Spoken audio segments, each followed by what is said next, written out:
Mm-hmm. Mm. Mm. Mm-mm-mm. Uh-huh. Mm. Oh. Mm. Mm. Let's get this sucker started. Let's just get this sucker started. Get dialed in, Panthers fans. Here comes an in-depth look at your team. Exclusive interviews. Locker room insight. Ready? Let's huddle up. Let's just do it, okay? For Panthers Playbook, driven by Carolina Ford Dealers. Here are your hosts, Dennis Cox and Chris Lea. Welcome back to another episode of Panthers Playbook. That's Chris Lea, Dennis Cox here with you. Just go ahead and start leaving comments in the comment section down below. 47-10 final score. By the way, Panthers Playbook presented by our good friends over at Carolina Ford Dealers. Carolina Ford Dealers on your side. Get yourself a new F-150 on your team. It's game on. See your Carolina Ford dealer today. There's bad, there's terrible, there's stink, there's awful, there's comically bad, and then there's the Panthers today, Chris. What the hell was that? What the hell was that? This was first week high school football things. You know, like when the powerhouse team plays the out-of-conference team from, another county that is, you're the big 4A team. You play the big 1A team in some other place, and you just spank them 72-0. Like, that's kind of what I felt like I was watching right there. And here's one of the things I was thinking about towards the end of the game. If I had lived in another locale and I wasn't terribly familiar with the Carolina Panthers, let's say I hadn't really watched the Carolina Panthers game in a few years because they haven't been on national television like that, then I'm looking at that team and wondering, who are the stars of that team? Because even in bad moments, you still want your stars to kind of step up. You want your stars to try to at least play well, and you want to at least have something to lean on and glean towards in the future. And I looked at this and said, who can the Panthers lean on? Because the people who are supposed to be those guys, they were all silent. They were all absent.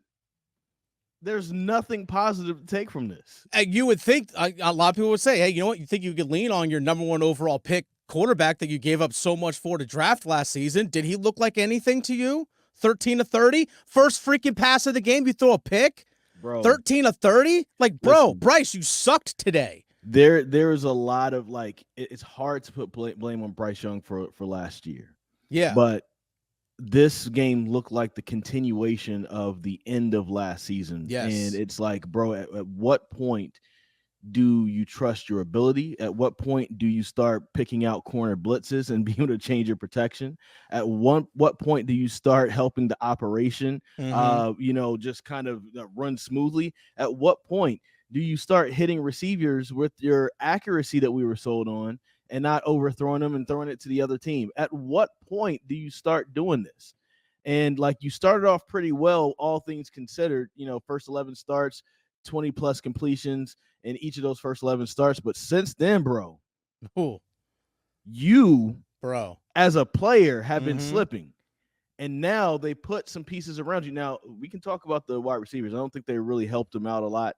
Not a lot of separation. I thought that the offensive line was better. It wasn't amazing by any stretch of the imagination, but it was better than what it was last year. Some of the sacks that were allowed, like Miles Sanders just got ran through on a blitz pickup, led to a sack. Like, so it's not always offensive line. That wasn't on the offensive line. When I saw a lot of those sacks, to me, it looked like Bryce not picking up the corner blitz and not recognizing it and changing his protection. It was Miles Sanders getting ran over. Like, I looked at the offensive line with guys in front of him, blocking for 3-4 seconds. That's all you can really ask for them. At some point, you have to do something with the ball. And that's the thing. Like, we were told last year before the draft, what's Bryce's strength? Processing everything between the ears, right? Where have we seen him do that?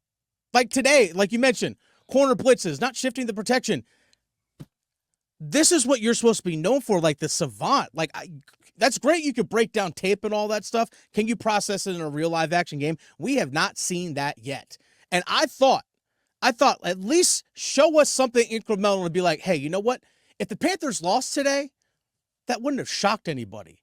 But not like this. Not like this. Not like I'm like, this. if it was like 27-17 or 27-20 and the offense moved down the field, maybe a couple unlucky breaks, whatever it was might be, fine. Hey, at least we saw progress. There's a glimmer of hope. There's nothing about today that said, let's hang our hat on that. That's our identity. This is who we're going to be. Zero of that today. None of it. None of it. None of it. None of it. It all sucked.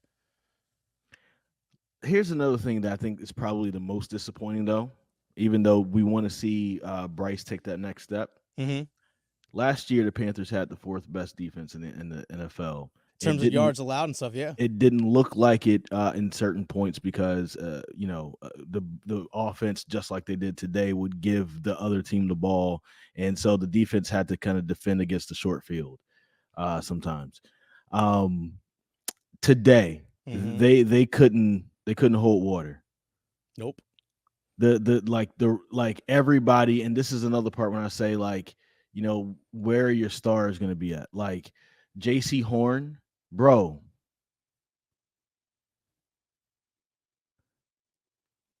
Josie Jewell. Where were you? Derrick Brown. Jadeveon Clowney. Where were you? The Saints scored on their first nine offensive possessions. The reason why they didn't score in their last two possessions is because they pulled their starters. They could have scored on all 11 possessions if they wanted to. Bro, it's like I know that Brian Burns isn't there. I know that Frankie Louvu isn't there. There's some other key pieces that are gone. Big time pieces. Are you telling me all of those pieces are the reason, and all of your defensive staff returned? Those people that were missing caused all of this to drop down like that? I'm really at a loss for words because it's been rare. Like, we've seen a lot of bad Carolina Panthers football over the last few seasons since David Tepper bought the team. Oh yeah. I don't think I've seen a game like this where all three phases of the ball were smacked like that. Oh, they even have a punt. They have a punt that was tipped as well. And then also letting the Saints, have a big punt return to give them a short field. Like, all three phases of the ball was horrible. And it's like, it's hard to, when things are so bad. Like last year, I felt like there were points where we could look at things. If you just get the protection right, if the wide receivers can just get open, if maybe the play calling was a little bit better. When everything is bad, I don't know what feedback to give off of this. It almost feels like, let's pack everything in and wait for 2025 and blow up the team.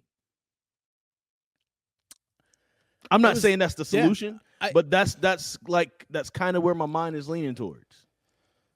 I mean, I know it's so easy to overreact week one, but for example, the Cincinnati Bengals lost today to the New England Patriots. Patriots aren't that good. They traded away their best defensive player, Matthew Judon. Bengals always suck at the beginning of the year. But Bengals stink at the beginning of the year. But at least there's something they're going to rebound to. There's nothing that gave you a glimmer of hope with today. Nothing. And it's also not just this season, but next year. Xavier Legette, your first round pick, couple catches. Were you a difference maker in any sort of way? Honestly, I thought he was the best wide receiver today. He probably was. I thought he was the best. He probably was. Today. And I don't even want to go in on Legette. I thought he was the best wide receiver today. I thought he made the most of the opportunities he had when the ball came to him. But the point is this. Where were the difference makers on the field? Where were they? Because I was hoping to see Derrick Brown step up. I was hoping to see Derrick Brown step up because we know that he's a great run stuffer. Phenomenal at it, right? Over 100 tackles last season, NFL record for an interior defensive lineman in terms of tackles in a year. Can you generate a pass rush from the middle? Can you do that? Or command double teams where I know Eka Leota had a sack today, but A'Shawn Robinson, where was your impact? You got a nice contract this offseason to be alongside him. Where was the difference makers? I'm truly at a loss for words here, Chris, but thankfully it's just one game, and you never know. You win next week at home against the Chargers, you're 1-1. Who cares, right? 1-1's 1-1. But here's that's the thing. But Jim Harbaugh, like the Chargers essentially the Chargers have their surefire quarterback. They have their quarterback. Know. But they blew some things up, and they're going to be weak in certain spots, right? And we haven't had a chance to see them play as we're recording it. They're playing right now. But a Jim Harbaugh team is going to come out and they're going to fight. Mm-hmm. They are going to be tough in the trenches and all that. Yeah. Man, I saw a team today that got bullied. There were times where on defense where Alvin Kamara was getting 6, 7, 8 yards deep before getting touched, and he's already gained 6, 7, 8 yards, and he hasn't been touched. The tackling was horrible. They're not securing their gaps. This is literally bad all around. Like, there's literally nothing good to take from this. They got punked. Like, their front seven got punked today. And here's the thing. You look at the Chargers next week. I know we're getting ahead of ourselves, but they drafted Joe Alt, first-round offensive tackle, and they have Rashawn Slater, who's a first-round pick, like top 5 as well. And those two are just going to maul. But, yeah, the front seven for the defense got punked today. Yeah, Josie Jewell, where were you? Like, even Shaq Thompson made a couple decent plays. But, honestly, there's nothing really good to praise today overall. Like, you get punked. You get 47-10. There was a point. I will say that, and I don't want to be this guy, but the call late hit out of bounds on Shaq was a bad call. That was a bad call. Bad call. I will also say this. Jadeveon Clowney was being held on that very first touchdown to Rashid Shaheed. Mm-hmm. If you go back and look at that, he's literally getting jerked as he's spinning the corner. Like, that should have been a holding call. Yeah. But nonetheless, those are only 2 plays. There were still other scores and all that happened. And so you can't look at that and make it against the Panthers had everything stacked against them. They still didn't make the plays when they needed to. Nope. So if there's one glimmer of hope, those might be it. If the referees call some different things at those points, then maybe they don't score a couple more touchdowns, but you're still looking at a blowout. And here's the thing that I'm really upset about, because last night I had to cover NC State at Tennessee at Bank of America Stadium. How was that? And so you're telling me these North Carolina-based teams that play at Bank of America Stadium are going to get blown out 2 days in a row? Panthers weren't at Bank of America Stadium, but that's their home. Mm-hmm. That's one of those things that I just thought was just I don't know. It's just 2 really bad football games in a day, and I need to cleanse my palate and watch Sunday Night Football tonight. Because I need to see some good football. I need to see some good football, man. It was bad. And leave your thoughts in the comment section below. I know we're venting and all that stuff here because you know what? The Panthers lost 47-10. Let me look at these. I haven't looked at final scores, but I just know that C.J. Stroud had a solid day. Will Levis had a solid day. Mm-hmm. Anthony Richardson had a solid day. Mm-hmm. Sam Darnold had a solid day. Sam freaking Darnold. What do all these guys have in common? They could have been Panthers or were Panthers. The Panthers decided to either move on from or not select those players to get Bryce Young. And all of those folks had a somewhat solid day. I know that the Chargers lost. I'm sorry, not the Chargers. Excuse me. The Tennessee Titans lost. Mm-hmm. It looks like Houston won, so that's good. And that means Indiana lost, but that was a close game. It was a competitive game, 29-27. Good for them. I think the Minnesota Vikings won, and Darnold was a huge part of that. Good for them. Yeah, bro. What's up with our quarterback? What's up with it? That's the 2 first-round pick, 2 second-round pick, DJ Moore question. Right there. That's it. We said before, this year there's no excuse for Bryce. None. Bryce, you gotta step up, bro. It's on you, bud. Or else you're gonna be looking like Josh Rosen or Zach Wilson out here.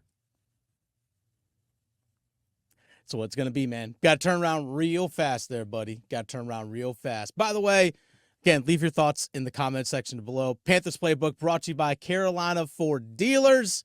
Wherever you go, whatever you do with power and technology of a Ford F-150 on your team, it's game on. See your Carolina Ford dealer today. I mean, I thought we were here. No, and now we were here. We're here. But no one else is here. Like, what are we doing? We'll see you guys on Thursday. Stay strong, Panthers fans. Stay strong.